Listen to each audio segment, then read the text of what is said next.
Hi everybody, welcome to my kitchen. I'm Josie, I'm from Mexico. I studied communications, but cooking has always been my #1 passion. So to be able to combine both of my passions, it's a dream come true. So thank you from the bottom of my heart, Miss Paula, and thank you as well, Philadelphia cream cheese. So I've been thinking about what would be a good recipe to share with all of you, a dessert that is good, quick, and very tasty. And since I'm from Mexico, I always like to celebrate my heritage. I thought of small, petite buñuelos. You're gonna love this recipe. It's easy, very affordable, everyone can do it, and it's a crowd pleaser. Let's go to the ingredients. You're gonna need probably a cup of corn oil or canola, whatever you prefer for the frying, 10 flour tortillas. You're gonna need 2 cups of sugar. We're gonna need 3 tablespoons of cinnamon, 1 tablespoon of vanilla extract, and 1 whole bar of Philadelphia cream cheese softened. So let's get cooking. Alrighty, so let's start making our wonderful buñuelos.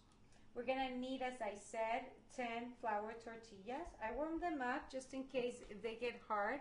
I think warming them up in the microwave is always a good option. And you need a cookie cutter, or I couldn't find my cookie cutter, so I just took the top of the oil spray.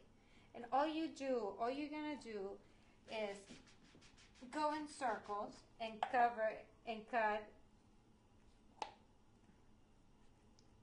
little tortilla chips, you'll see. And you just keep going, go really hard. This is what takes a little time, but not too much.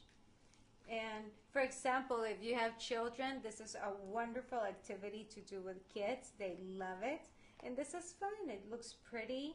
And this is going to be the size of your buñuelos, which is like a bite size almost. So let me get the oil that we need for the frying of the chips to make the buñuelos. And this is approximately, I would say, half a cup. But it really depends on the kind of pan that you're using. Just make sure that it covers the tortilla. Alrighty, we're gonna let it heat up a little bit. Make sure it's hot, and once it reaches the temperature you want it, lower it. Lower the temperature, because if not, it's gonna burn up, because the oil maintains the heat. And now we just go like that. Listen to that wonderful noise of the frying tortillas. And just put them in the amount that you feel comfortable churning, because sometimes they cook fast, so you have to be fast. And I like this kind of spoon. You can use different utensils, whatever you feel more comfortable. And right away, you can see them brown. Everything but that. And be careful that they're kind of crunchy, because if, for example, if I take it like this, it's gonna get soggy. Even though it looks almost like it's ready, it's gonna be soggy, and you don't want that. And whenever I make the tortillas sink in the oil, I always incline the skillet opposite from me, because you do not wanna, that's to avoid an accident. So these are probably done. And you're gonna keep doing this. It smells so good, so yummy, riquísimo. You're gonna love it. You're gonna take them out and put them in there. And they're perfectly, they're crunchy, they're going until you've made all of your tortilla chips. I finished the buñuelos. As you can see, they're dry. They have a beautiful golden color. That's exactly how you want them. You want them crunchy. They're perfect. So half goes in here. So 1 cup of sugar right here.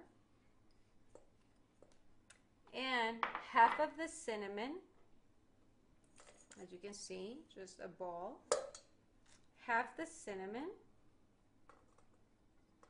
And we're gonna mix it. You can use your hands. And if you don't like too much the cinnamon, that's okay. Put less cinnamon, but I really like it. It just gives it a beautiful color. And it smells so good. I wish you were here to smell it. What we're gonna do next, we're gonna pour half of them here. Now make sure that every single buñuelo gets coated with this wonderful mixture of sugar and cinnamon. And this would be your typical buñuelo. This would be it. Okay, so then we do the rest of the buñuelos. A lot of my friends, you know what they've done? They used a Ziploc bag and they put the mixture of the sugar with the cinnamon and they pour in the small buñuelos and they just go like that. They mix it a little bit and it's absolutely perfect. It really works as well. Me, I'm old-fashioned. I do it this way. But feel free, be creative. Do whatever suits you better. That's what kitchen. In kitchen, you really have to get a feeling and you have to go with your instincts. Look how pretty that is. Completely coated. This is absolutely perfect. Okay, I think we're done. Oh, smells so good. I wish you could smell it. Because I left it out for a little while, so it's going to be nice and smooth. So put the rest of your sugar, the rest of the cinnamon, and my tablespoon or teaspoon of vanilla extract. This too you can do to taste, feel comfortable. And I usually I measure like this. I really like vanilla, so I'll put 1 tablespoon of the vanilla. And now I mix it all. I love the spatulas. I really recommend you buying these wonderful spatulas. They make life so much easier. And you know, like I said, first time, follow the recipe exactly. This is such a special recipe for me. It brings me back to my childhood when I used to go to my grandma's home. She has this little home in a small village in Mexico called Santa Maria in Jalisco. And we used to go, and outside in the middle of the town, they had all these people selling wonderful candy and wonderful dishes and typical Mexican taquitos and churros and cotton candy, and they had games, and it just brings such good memories. Alrighty, I'm down to my last buñuelo. And here we go. Be generous with the cream cheese. And this is it. And always when you're gonna make a presentation, I think it's a wonderful idea to follow the theme of your dish. And since this is colorful and happy and golden, I thought a red dish would be the perfect selection for this wonderful dessert. And it just brings the colors. It makes everything look pretty because food, first, it has to look good, smell good, and then we taste it. So it's an experience of all the senses.